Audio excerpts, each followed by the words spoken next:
وہ staff room تھی تو کچھ ہی دیر میں بیون اسے چائے دے کر گیا۔ انابیہ کو نہیں معلوم تھا کہ وہ چائے نہیں اس کی بربادی ہے، کیونکہ فیضان نے بیون کو پیسے کھلا کر اسے چائے میں نشہ آور چیز ملوائی تھی۔ وہ دھیمے قدموں سے چلتا اس تک اسٹاف روم میں آیا تھا۔ انابیہ کا سر چکرانے لگا۔ انابیہ آپ ٹھیک تو ہے نا؟ وہ نرمی سے بولا۔ انابیہ نے اسے نظر انداز کیا اور اٹھ کر چکراتے سر کے ساتھ ڈرائیور کے آنے سے پہلے ہی باہر نکل گئی، اور یہیں سے سب سے بڑی بھول ہوئی۔ وہ باہر نکلی تو رکشے کو روک کر اس میں بیٹھ گئی۔ فیضان رکشے کے جانے کے بعد جان بوجھ کر دیر میں اندر سے نکلا، مگر بائک پر بیٹھ کر اس نے بائک دوڑائی اور رکشے کو رستے متجا لیا۔ تب تک اس کے پلان کے مطابق انابیہ رکشے میں بے ہوش ہو چکی تھی۔ اس نے رکشے کو اوورٹیک کیا اور روک دیا، تب مکاری سے شور مچا دیا کہ وہ اس کی بیوی ہے اور اس سے ناراض ہے۔ اس نے مکاری سے رکشے والے پہ الزام لگانا شروع کر دیا کہ اس نے کچھ کیا اس کی بیوی کے ساتھ۔ رکشے والا بزدل تھا، رکشہ لے کر بھاگ کھڑا ہوا۔ فیضان انابیہ کو دوسرے رکشے میں ڈال کر اپنے گھر لے آیا۔ جانتا تھا آج گھر میں کوئی نہیں ہے۔ جب انابیہ کو ہوش آیا تو وہ پوری طرح برباد ہو چکی تھی، اور پاس ہی وہ درندہ کھڑا خباثت سے مسکرا رہا تھا۔ اب تو سہاگ رات بھی ہو چکی ڈارلنگ، یقین کرو۔ بے تحاشا سرور آیا۔ اب بتاؤ، اب بھی شادی سے انکار کرو گی؟ کیونکہ اب تو کوئی اور تمہارے اس لٹ چکے وجود پر تھوکے گا بھی نہیں، اس نے انتہائی حقارت اور مکروہ لہجے میں کہا۔ انابیہ گرتی پڑتی وہاں سے بمشکل نکلی۔ اب جینے کا کوئی فائدہ نہیں تھا، تبھی موت کو گلے لگانا بہتر سمجھا۔ اس کے بعد وہ کومے میں رہی، اور اب جب کہ ہوش میں آئی تھی تو تب بھی اس کے اندر جینے کی امنگ بالکل ختم ہو چکی تھی، مگر جائش کی شفقت اور محبت نے اسے زندگی کی جانب آہستہ آہستہ کھینچ ہی لیا۔ وہ اپنے کمرے میں صوفے پر نیم دراز آنکھیں موندے لیٹا ہوا تھا۔ پورا کمرہ اندھیرے میں ڈوبا تھا، اس کی جدائی سے پل پل اذیت سے دوچار کر رہی تھی۔ آج پورا 1 ماہ ہو گیا تھا انابیہ کو گھر واپس لوٹے اور حریم کو اپنے گھر گئے۔ اس دوران اس نے حریم سے کسی قسم کا رابطہ کرنے کی کوشش ہرگز نہیں کی تھی۔ انابیہ کافی حد تک سنبھل گئی تھی۔ جائش اس کا بے حد خیال رکھ رہا تھا۔ خود کو جان بوجھ کاموں میں بری طرح الجھانے اور مصروف کرنے کے باوجود اس دشمن جاں کا خیال ایک پل کے لیے بھی اس کے دل و دماغ سے نہیں نکل پاتا تھا۔ اب بھی وہ بس مسلسل اس کے بارے میں سوچ رہا تھا۔ جب دروازے پر ہلکی سی دستک دے کر انابیہ کمرے میں داخل ہوئی، بھائی ایسے اندھیرا کیوں کیا ہوا ہے؟ وہ پریشان ہوئی اور آگے بڑھ کر لائٹ آن کی۔ جائش جلدی سے اٹھ کر صوفے سے ٹیک لگا کر بیٹھا، آنکھوں میں در آنے والی نمی جلدی سے صاف کی۔ انابیہ جلدی سے اس تک پہنچی، مگر اکلوتے بھائی کی ایسی حالت دیکھ کر روح تک تڑپ اٹھی۔ نم سرخ آنکھیں اور بے قرار وجود۔ میں جانتی ہوں آپ کی ہر پریشانی، دکھ اور اس حالت کی ذمہ دار میں ہوں۔ بھائی آپ نے مجھے کیوں بچایا؟ مر جانے دیا ہوتا تو آج یہ دن نہیں دیکھنا پڑتا آپ کو۔ وہ اس کے پاس ہی صوفے پر بیٹھ کر پھوٹ پھوٹ کر رو دی۔ جائش بخلایا۔ وہ جائش کی اس حالت کا ذمہ دار خود کو سمجھ رہی تھی تو بالکل غلط تھی۔ ارے گڑیا، بالکل غلط سمجھ رہی ہو تم۔ میرا چین قرار تو تمہاری بھابھی لے اڑی ہے، میرا سکون اور نیندیں چھین کر ناراض ہو کر اپنے میکے جا بیٹھی ہے۔ وہ ماحول کو ہلکا پھلکا کرنے کو نم آنکھوں سے مسکرا کر بولتا۔ انابیہ پر حیرتوں کے پہاڑ توڑ گیا۔ بھابھی، مطلب آپ نے شادی کر لی تھی؟ او بھائی، میں بہت بہت خوش ہوں۔ ابھی کے ابھی چلیں، بھابھی کو لے کر آتے ہیں۔ وہ ناراض ہے تو کیا ہوا، میں ان کے پیروں میں گر کر انہیں منا لوں گی۔ انابیہ بے تحاشا خوش ہوتے اس کے گلے میں جھول گئی تو وہ زخمی سا مسکرا دیا۔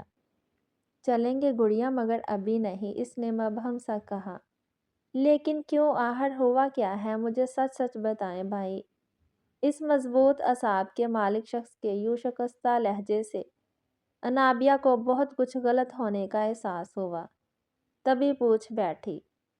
کچھ نہیں گڑیا، پھر کبھی بتاؤں گا، ابھی نہیں، مجھے ابھی جانا ہے۔ آپ بتاتے ہیں یا میں رفیق کاکا سے پوچھوں؟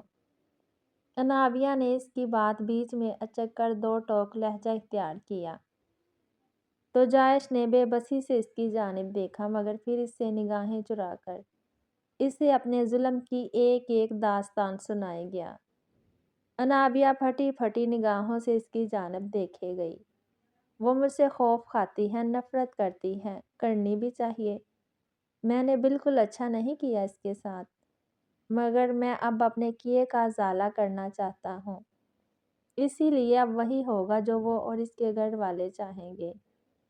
بات کرتے کرتے جائش نے انابیہ کو دیکھا، مگر اس کا سرخ بے یقین چہرہ دیکھ جائش کا دل کیا ڈوب مرے۔ اسی لیے نگاہیں چرا گیا۔ گڑیا، I hate you by. I hate you. میرے ساتھ ایسا ہوا تو کیا؟ میں نے آپ سے یہ کہا تھا کہ آپ بھی کسی کے ساتھ ایسا کریں؟ چلے حریم بھابی تو تھی ہی سرے سے بے قصور۔ اگر آپ اس درندے کی بہن کے ساتھ بھی ایسا کرتے تو میں آپ کو کبھی معاف نہ کرتی۔ آخر آپ مرد لوگ اپنی مردانگی کا ثبوت دیتے ہوئے ایک دوسرے سے انتقام کیوں نہیں لیتے؟ انتقام یا بدلہ لینے کے لیے بے قصور عورتوں کو ہی کیوں اپنے مظالم کی بھینٹ چڑھاتے ہیں؟ آئی ایم سوری گڑیا۔ جائش کا سر شرمندگی سے جھکا تھا۔ آئی ہیٹ یو وہ چلا کر کہتے اپنے کمرے میں چلے گئی تھی۔ جائش نے اذیت سے تڑپتے اپنا سر تھام لیا۔ وہ سوگوار سی اپنے کمرے میں بند تھی۔ سلمیٰ بیگم اس کے لیے کھانے کی ٹرے اٹھا کر اس کے کمرے میں آئی تھی۔ وہ ہنوز آنکھوں پر بازو رکھے بیڈ پر نیند دراز تھی۔ سلمیٰ بیگم اس کے پاس آ کر بیڈ پر بیٹھی تو اس نے آنکھوں سے بازو ہٹایا۔ کھانا کھا لو حریم، انہوں نے لاڈ سے کہا۔ مجھے زہر لا دے مما، یہ کیا بکواس ہے حریم؟ صحیح ہی تو ہے۔ میں پورے خاندان میں آپ کے لیے رسوائی اور بے عزتی کا سبب بن گئی ہوں۔ سب کہہ رہے ہیں کہ یہ کہاں منہ کالا کر کے آئی ہے۔ وہ کہتی بلک بلک کر روئی۔ ایسا کچھ نہیں ہے میری بچی، اور اگر ہے بھی تو ہمیں لوگوں کے کچھ بھی کہنے سے کوئی فرق نہیں پڑتا۔ میری گڑیا بہت بہادر ہے۔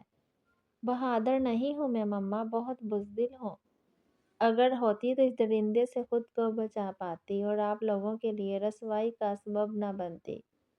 مما مجھے زہر دے دیں۔ اگر بہادر ہوتی تو پرسوں یہ پتہ چلنے پر کہ اس درندے کی اولاد میری کوکھ میں پل رہی ہے، اسی وقت اپنی کوکھ اجاڑ دیتی۔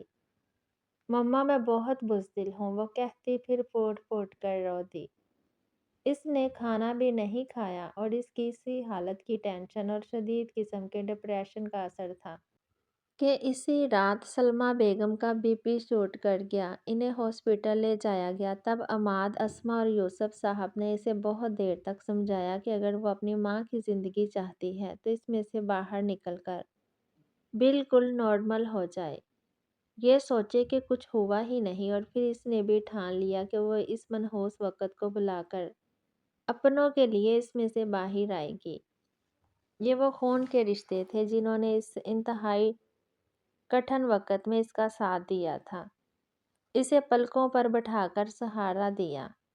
اسے اس دنیا میں اپنی ماں سے بڑھ کر کوئی بھی چیز عزیز نہیں تھی، اپنا وجود بھی نہیں، اس لیے وہ سب کچھ بلا کر ان کی جانب متوجہ ہو گئی۔ ان کے گھر آنے سے پہلے اس نے سب سے پہلے اپنا حلیہ درست کیا تھا، اور اب وہ دھیرے دھیرے سے ان کے کمرے میں ان کے بیڈ پر بیٹھی انہیں باؤل میں سے سوپ پلا رہی تھی۔ سب وہاں موجود تھے۔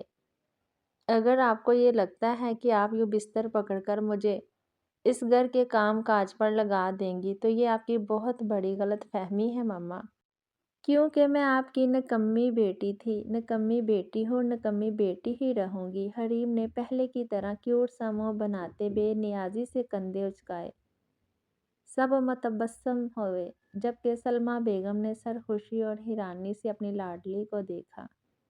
مما آپ آرام کریں، اس نکمی کو تو میں سیدھا کروں گا۔ عماد نے اسے پھر سے چھیڑا۔ پپا دیکھیں اس جیان کو، کس نے بولا بیچ میں ٹانگ اڑائے؟ اس نے منہ پھلایا۔ کام کرو گی تو گھس نہیں جاؤ گی؟ نکمی! عماد اب بھی باز نہ آیا۔ ارے بھائی میری گڑیا کو تنگ نہ کرو اب کی بار، سلمیٰ نے مسکرا کر کہا تو عماد نے غمگین منہ بنانے کی ایکٹنگ کی۔ ہائے مما، آپ نے بھی پارٹی بدل لی، یہ اچھا نہیں کیا آپ نے۔